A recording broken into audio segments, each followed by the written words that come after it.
A homeowner asks, "Architect, how long will it take to build our house?" They may be expecting an answer such as 8 months, 12 months, or 18 months. But the construction period depends on the complexity of the house. Is it sitting on a slope? Does the site require cutting or embankment?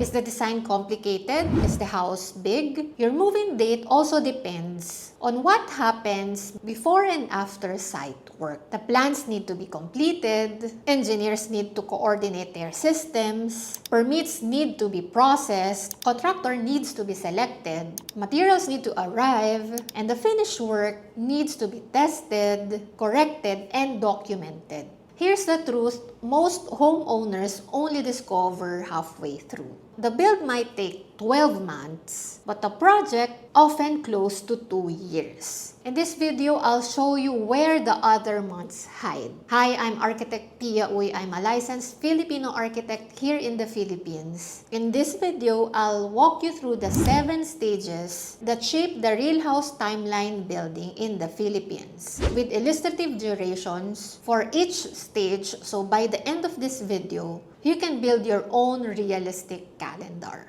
Imagine your family planning to move into your new house before the next school year. You count backwards from your preferred move-in date and give the contractor 12 months for the construction. But on the planning side, the floor plan is still being revised, the engineering drawings have not been completed yet, finished selections remain open, and the contractor has not reviewed the final scope. The 12-month countdown has started in your family's mind, but the project has not yet ready to start on site. Stage 1, project readiness. The timeline begins with project readiness. Before detailed design starts, the owner needs a realistic budget, clear property information, a room list, priorities, and an understanding of the intended finish level. Picture this. You begin designing around a 4-bedroom wish list. Several weeks later, you discover your available budget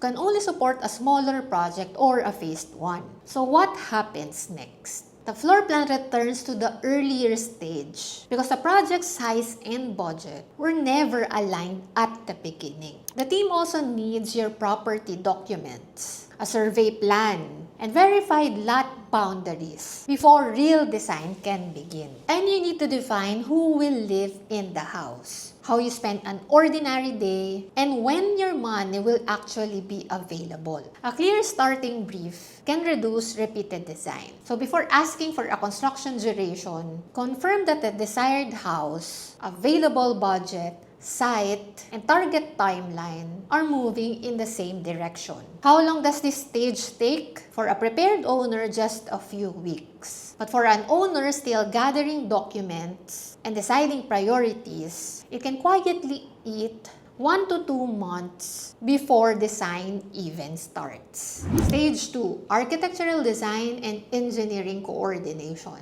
The second stage covers architectural design and engineering coordination.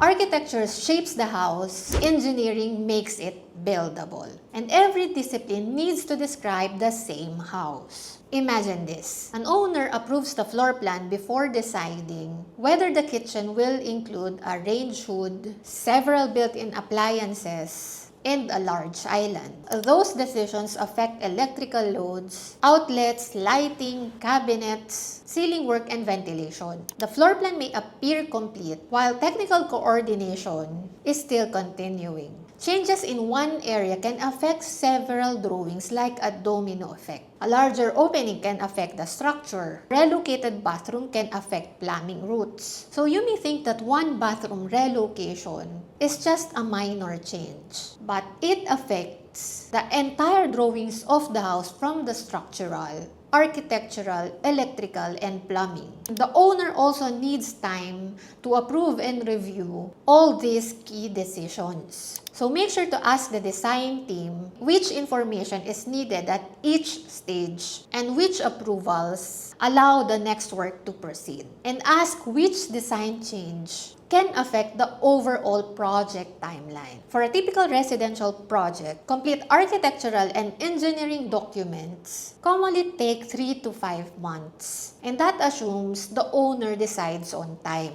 Every revision cycle adds weeks, not days. Stage 3, permits and pre-construction requirements. The third stage covers permits and pre-construction requirements. Philippine law requires building permit before construction begins. An owner may assume that permit processing begins as soon as the floor plan is approved. But permit processing only happens when the complete detailed architectural and engineering drawings alongside technical documents are submitted. The application can remain pending when engineering documents, signatures, property requirements, clearances, or supporting information are still being prepared. Corrections may also be issued when drawings or documents are inconsistent. Make sure to request the current checklist from the appropriate LGU and Office of the Building Official, because sometimes these requirements vary from LGU to LGU. So avoid relying on a permit experience from a different city, a different project type, or a different year. In my experience, allow 1 to 3 months from complete submission to release, depending on the LGU, the completeness of your documents, and how quickly corrections are answered. Some releases come faster. Planning around the fastest story you've heard is how move-in dates slip. And remember, you cannot start construction without a building permit. Stage 4. Construction, selection, and mobilization. A contractor needs enough information to study the project, prepare an accurate quotation, clarify the scope, and plan the work. Imagine an owner requesting prices while the drawings and finished selections are still changing. The quotation arrives with broad allowances and different exclusions. After a contractor is selected, several items require repricing because the final design contains additional work. The construction start was discussed before the scope became stable and finalized. So contractor comparison also needs time. The proposal should refer to the same drawings, the same specifications, quantities, and owner-supplied materials. And once the contract is agreed, the contractor still needs to assemble the team, prepare the site, and order critical materials before actual construction begins. A rushed start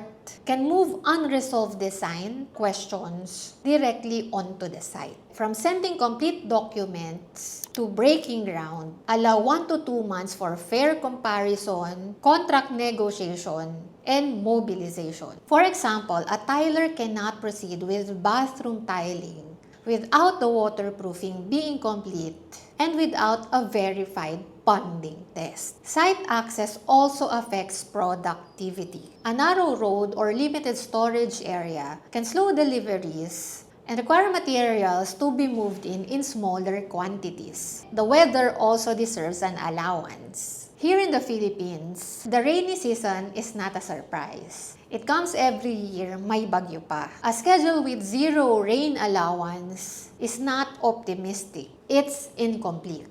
And remember, a rainy day costs more than 1 day. The site needs the watering, protection, and access repair before production work resumes after the rain. Last year, from January to March, it has been raining non-stop here in Bicol.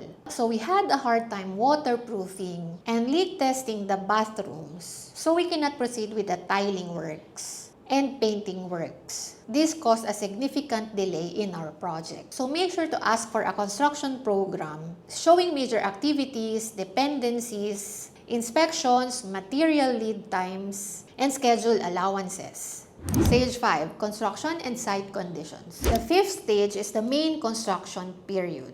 This is the only stage most homeowners count. It's usually the 12 months you gave the contractor. For a typical 2-story Filipino home, the build itself commonly runs 8 to 14 months, depending on size, complexity, site access, and weather. Siyempre, mas matagal ang highly customized homes. Construction is a sequence. and every trade depends on the one before it. Some trades can work in parallel, but other activities must wait for testing during inspection, delivery, or completion of preceding.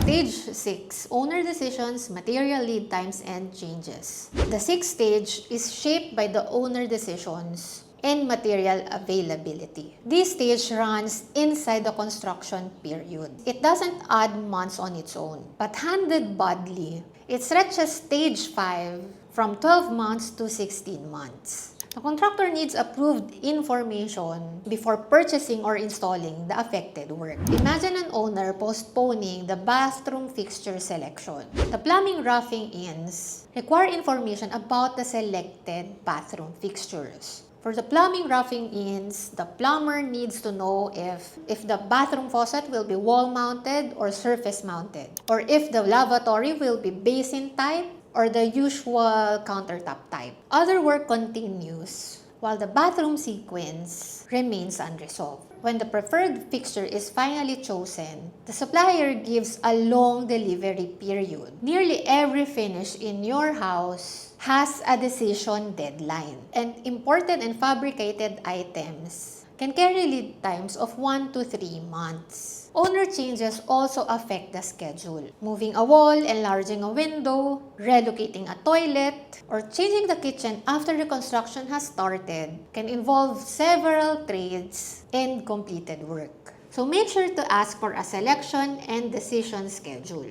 Written approvals should record the cost and schedule effect of major revisions before the work proceeds. The pattern to remember: the schedule doesn't wait for the contractor. It waits for you. Stage 7. Testing, corrections, documentation, and turnover. The 7th stage begins when the house appears almost complete. Appearance alone does not confirm that the project is ready for occupancy. Everything installed needs inspection and testing, from the drains to the outlets to the locks. Incomplete works and defects should be documented through a punch list. The construction needs time to complete the corrections. The team then checks the affected work again. Imagine a family scheduling movers for a day after the contractor's target completion date. During inspection, several doors need adjustment, a bathroom drain needs correction, and some electrical work remains unfinished. The house looks close to complete, but it is not yet ready for immediate move-in. Completion also involves the punch list corrections, the certificate of occupancy process, warranties, keys, and cleaning. Keep time between substantial completion and the planned move-in date. 2 weeks to a month is a healthy buffer. Never schedule the movers after the target completion date. So let's answer the question honestly. Add it up. Readiness, up to 2 months. Design and engineering, 3 to 5 months. Permits, 1 to 3 months. Contractor selection and mobilization, 1 to 2 months. Construction, 8 to 14 months. Turnover, up to 1 month. That roughly from 14 to 24 months from first decision to move in for a typical home. Every project is different, and these ranges are illustrative. But look at the shape of the calendar. The 12 months you gave the contractor, that was only one stage. A 12-month build is not a 12-month project. Let's return to the family, aiming to move before the next school year. This time, they place all 7 stages on the calendar, not just construction. The calendar now shows the full project, and the move-in date finally means something. So before asking for move-in date, ask for the assumptions behind the schedule. Are the drawings complete? Have the engineers coordinated their work? Are the permit requirements ready? Has the contractor priced the final scope? Which materials have long lead times? When are owner decisions required? How much allowance exists for weather, corrections, and turnover? A realistic timeline connects the move-in date to every stage required to reach it. If you're still aligning your project size, finish level, available budget, and target timeline, the build cost readiness check can help you identify which parts need adjustment before major commitments are made. You can find the details through the link in the description. Comment your target move-in month and count backwards through the 7 stages with me. You might be surprised when your project actually needs to start. Don't forget to like and subscribe for more practical guidance from a licensed architect before building.